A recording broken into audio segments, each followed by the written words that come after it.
নবীজি সেজদায় ছিল গো। আর হযরত বেলাল বলে ঘুম থেকে নামাজ বলো। আল্লাহর পয়গম্বর যখন কানে গিয়া খবর পৌঁছে গেছে, পয়গম্বর সেজদা থেকে মাথা মোবারক উঠাইয়া সালাম ফিরাইয়া হুজুরা শরীফের সামনে বেলালের সামনে এসে দাঁড়াইছে। বেলাল নবীর চেহারার দিকে তাকায়া দেখে নবীর চেহারাটার মধ্যে রক্তে যেন লাল হয়ে যায়, মানে রক্ত জমাট হয়ে গেছে, চেহারাটা লাল হয়ে গেছে। হযরত বেলাল বলে নবী গো, আমি বুঝতে পারি নাই, আমি বুঝতে পারি নাই, ভুল করে ফেলেছি গো নবী।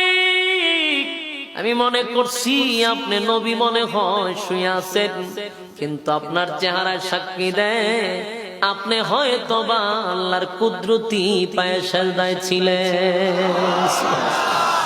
আল্লাহর নবী বলেন বেলাল রে, আমি সেজদায় ছিলাম, সেজদায় ছিলাম।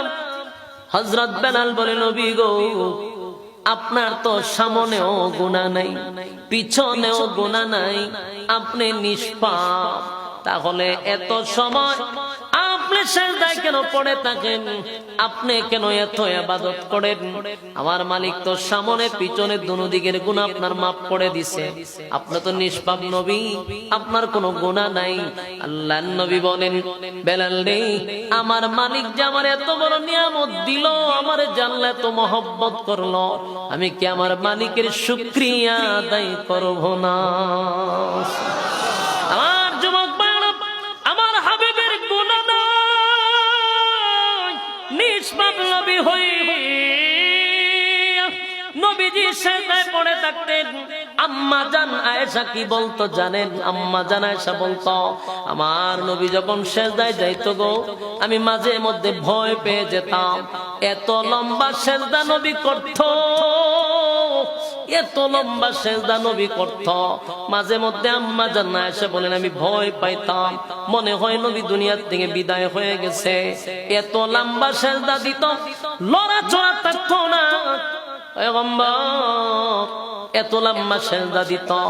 একদিন আম্মা জান বলেন আমি নবীর পাশে শুয়েছিলাম, হঠাৎ করে দেখি আমার পায়ের চাটা ভিজে গেছে, আমার শরীরটা ভিজা ভিজা লাগে। আমি মনে করছি মশকের পানি পড়ে মনে হয় বিছনা ভিজছে, তাই আমি জাগ্রত হইয়া তাড়াতাড়ি দেখতে লাগলাম, হায় হায় আমার নবী ঘুমাইতে ডিস্টার্ব হবে, মনে হয় পানি পড়ে বিছনাটা ভিজে গেল। আম্মা জান আয়েশা যখন ঘুম থেকে জাগ্রত হইছে, তাকায়া দেখে মশকের পানি পড়ে না, আল্লাহর হাবিব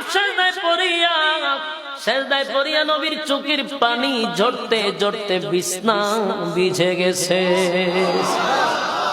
আম্মা জান আয়েশা বলেন এত লম্বা সেজদা নবী দিতেন, মাঝে মধ্যে আমি চিমটি দিতাম, নবী লড়লে আমি বুঝতাম নবী আছে, না হয় আমি নিজেই ভয় পাইতাম, যেই নবীর গুনাহ নাই সেই নবী এত লম্বা সেজদা দিত।